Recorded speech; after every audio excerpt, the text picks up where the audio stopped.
তো hello everyone, আজকে হচ্ছে অষ্টমী আর আমি এখানে রেডি হয়ে গেছি। আর এই যে বৌদি আছে আর সাথে দিদিও আছে, এই যে আমাদের ডালাও আছে সাথে। তো চলো আজকে অঞ্জলি দিতে যাচ্ছি। আর হ্যাঁ, আমাদের শাড়ি পরে কেমন লাগছে সেটা অবশ্যই তোমরা কমেন্ট করে জানিও। তো চলো একেবারে ডাইরেক্ট প্যান্ডেলের ওখানে গিয়ে দেখা হবে। টাটা।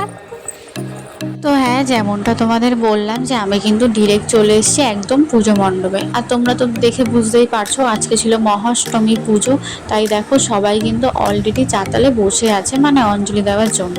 তো দেখো তোমাদের ঠাকুরকে একটু দর্শনও দিয়ে দিলাম। আর আজকে ঠাকুরের মুখটা এত মিষ্টি লাগছিল যে কি বলবো। তো যাই হোক, দেখো অলরেডি কিন্তু আমি অঞ্জলির জন্য বসে গেছি আর অঞ্জলি দেওয়ার জন্য আমি ফুলও নিয়ে নিয়েছি। তো চলো অঞ্জলিটা এবার দিয়ে নিই।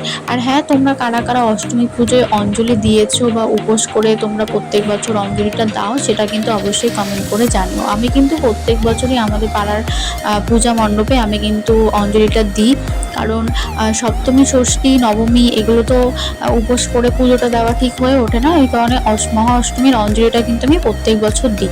দেন অঞ্জলি কমপ্লিট হয়ে যাওয়ার পর এখানে আমি চলে গেছি ধূপকাঠি মোমবাতি ধরাতে। তোমরা তো জানোই যে অঞ্জলি দেওয়ার পর কিন্তু মায়ের সামনে এভাবেই আরতি করতে হয় ধূপকাঠি মোমবাতি দিয়ে। তো যাই হোক, দেখো আমাদের কিন্তু প্রথমবারই আমরা অঞ্জলি দিয়েছিলাম, তারপরে সেকেন্ড রাউন্ড অঞ্জলি দেওয়ার জন্য এখানে সবাই অলরেডি বসে পড়েছে।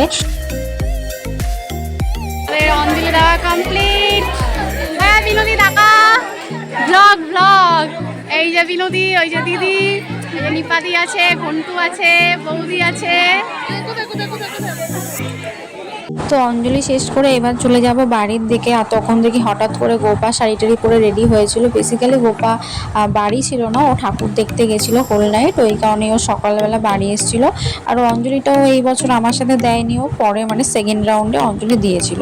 তো অঞ্জলি শেষ করে আমি আর গোপা চলে যাচ্ছিলাম একটু অন্য একটা জায়গায়, সেখানে গিয়ে আমরা কিছু ফটো ভিডিও ক্লিক করব, সেগুলো তোমাদের সাথে অবশ্যই শেয়ার করব। তার আগে আমি তোমাদের সাথে মানে শেয়ার করছি যে আজকের দিনে আমি ঠিক কীভাবে সেজেছিলাম।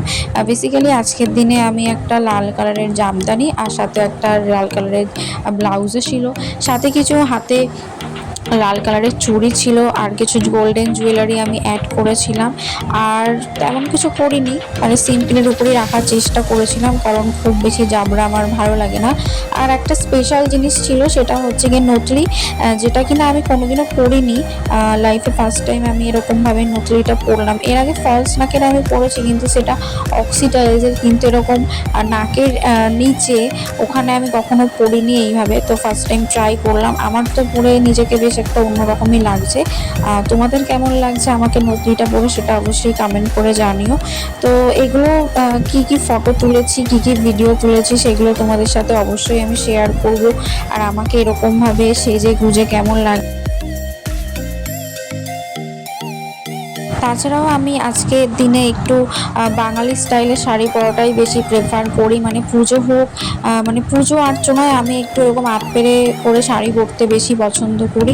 আর আজকের দিনের মেকআপ বলো বা হেয়ার স্টাইল বলো বা সাজগোজ সমস্ত কিছুই কিন্তু আমি করেছিলাম।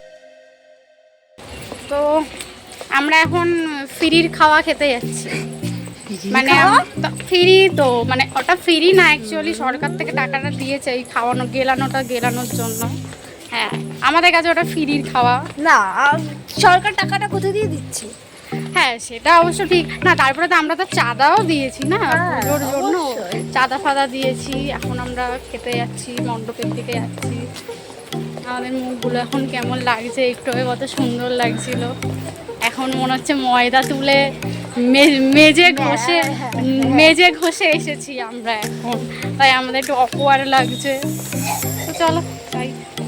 ফ্রির খাওয়া বলতে তোমাদের ব্যাপারটা একটু ভালো করে বুঝিয়ে দিই। আসলে আমাদের ক্লাবে প্রত্যেক বছরই মহা অষ্টমীর দিনে এভাবেই কিছু লোকের খাওয়ানোর অ্যারেঞ্জমেন্ট করা হয়। কিছু লোকের বলবো না, সারা পাড়া থেকে শুরু করে যারা যারা অঞ্জলি দেয়, ইভেন প্রচুর মানুষ এখানে দুপুরের খাওয়াটা খেতে আসেন। প্রায় 500 থেকে 600 লোকের খাওয়ার অ্যারেঞ্জমেন্ট করা হয়। তো যাই হোক, দেখো আমিও কিন্তু এখানে বসে পড়েছি খাবারই জন্য। আর এখানে দেখতে পাচ্ছ কত লোক আর কত ভিড়। প্রত্যেক বছরই কিন্তু ঠিক এভাবেই আমাদেরকে খাওয়া খাওয়ানো হয় ক্লাবের তরফ থেকে, কারণ এই ভোগটা আমরা প্রত্যেক বছরই করা হয়ে থাকে। তো দেখো তোমাদের সাথে কথা বলতে বলতে আমিও কিন্তু খাওয়ার জন্য বসে পড়েছি। তো আমাদের মেনুতে আজকে ছিল ভেজ বিরিয়ানি, সাথে ছিল আলুর দম। তো রান্নাবান্না সত্যি কথা বলতে খুব ভালোই হয়েছিল, কারণ মায়ের রান্না কখনোই খারাপ হয় না। আর প্রত্যেক বছরই আমাদের ক্লাব থেকে এই প্রোগ্রামটা রাখে, সেটা হচ্ছে অষ্টমীর দিন। তো যাই হোক, আজকের ভিডিওটা এই পর্যন্তই। ভিডিওটা কেমন লাগলো বা তোমরা আজকের দিনে কি কি করেছে সেটা অবশ্যই কমেন্ট করে জানিও। তো দেখা হচ্ছে নেক্সট ভিডিওতে।